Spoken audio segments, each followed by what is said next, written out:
qysh kanë me shërby edhe ju lanë kamët. Në atë kohë me ju lanë mësuesi, nxënësve kamët, ka qenë diçka tronditse. Por ju jep shembull, thotë qyre, në këtë botë nashta tjerë të veprojnë ndryshe, i këshyri mizan venat e para, mo te jo do të më kanën shërbimin rend parë. E hetja madhe,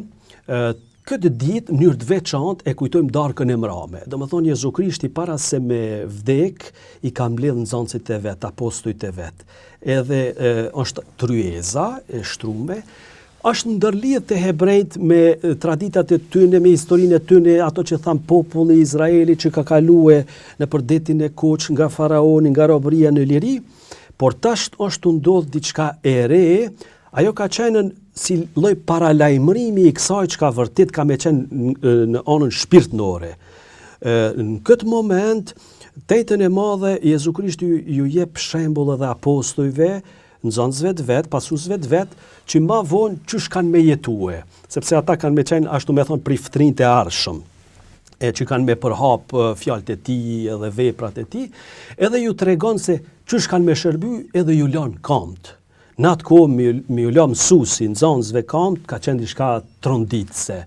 Por ju jep shembull, thotë qyre, në këtë botë nashta tjerë të veprojnë ndryshe, i këshyri mizan venat e para, mo te jo do të më kanën shërbimin rend parë. Më thonë, me qenë shërbim, jo mu bo arrogant ose mendje madh, por edhe pse keni me pas pozitat në alta, në kuptimin me udhëheq kishën,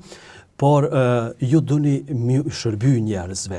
Pastaj, që darka mrame, se u konë fakt darka e fundit me ta, se ma nuk do të bashkohet me ta,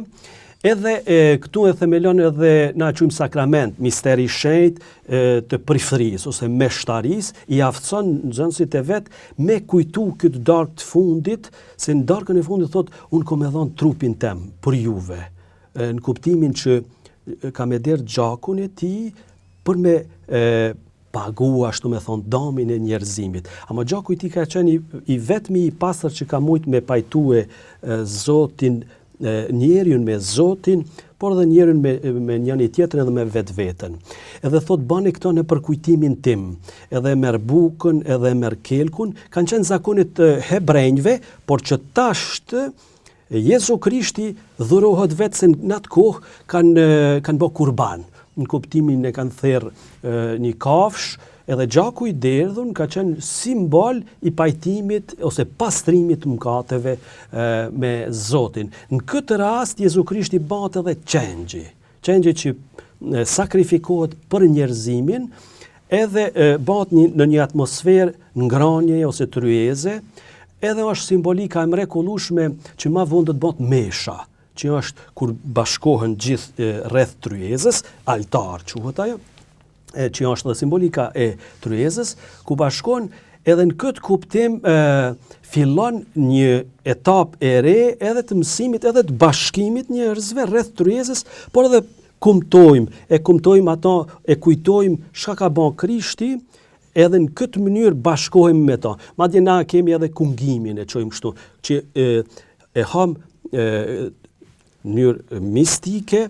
bukën që është simbol i pranisë vërtet Jezu Krishti që dhurohet për ne. Edhe bashkohemi në mënyrë të prekshme, me thonë kështu me ta, edhe me fjalën e tij, në pjesa e parë është që dëgjojmë çka ka thënë, çka ka bën, pjesa e dytë është bashkë edhe me përjetuar në mënyrë të prekshme, është hostja, është buka e pabrume, që është simbolika e pastërtisë, por edhe ushqimit shpirtëror.